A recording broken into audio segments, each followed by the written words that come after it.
Good morning everyone. এখন আমি এই বাড়ির নতুন বউ, আমাকে তো একটু নতুন নতুন কাজ দেখাতে হবে নাকি? তাই আমি আজকে সকাল সকাল উঠেছি। ওই দেখ, মা অলরেডি কাজ করা শুরু করে দিয়েছে। এখন আমি কি করি? আরে আমার পেস্টিস সব লিক হয়ে গেল। ও হ্যাঁ, মনে পড়েছে। পুষ্পা নাম শুনকে ফ্লাওয়ার সমঝে কিয়া ফ্লাওয়ার নেহি ফায়ার হুয়ে। ও, লোক দেখছে। আমি একজন শান্তশিষ্ট বধিনিষ্ঠ ভদ্র।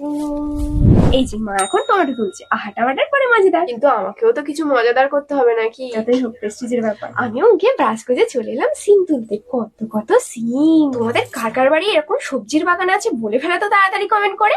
বলতেই হবে কিন্তু, কারণ তোমাদের কথা মতো আমি ব্লগ করা শুরু করেছি। আর এইভাবে জঙ্গলের মধ্যে সবজি তোলার মজা তো আলাদা। যাই বলো, বাড়ির সবজি কিন্তু আলাদাই মজা, আলাদাই স্বাদ।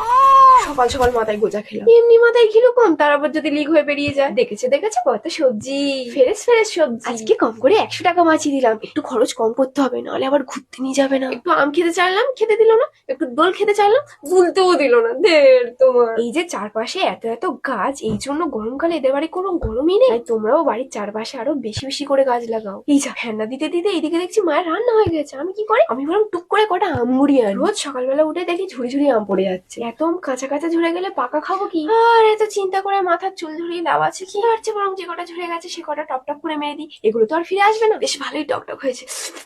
কি গালে জল ঝরছে? দাঁড়াও, এখনো এতটা জিনিস বাকি আছে। এটা মাছের তরকারি, এটা বেগুন আলু বড়ি দিয়ে শুক্তো, এটা আমাদের বাগানের টমেটোর চাটনি, এটা বিট ভাজা, শিম ভাজা, আর এটা শাক ভাজা। আজকে পুজি ডুবিয়ে খাবো।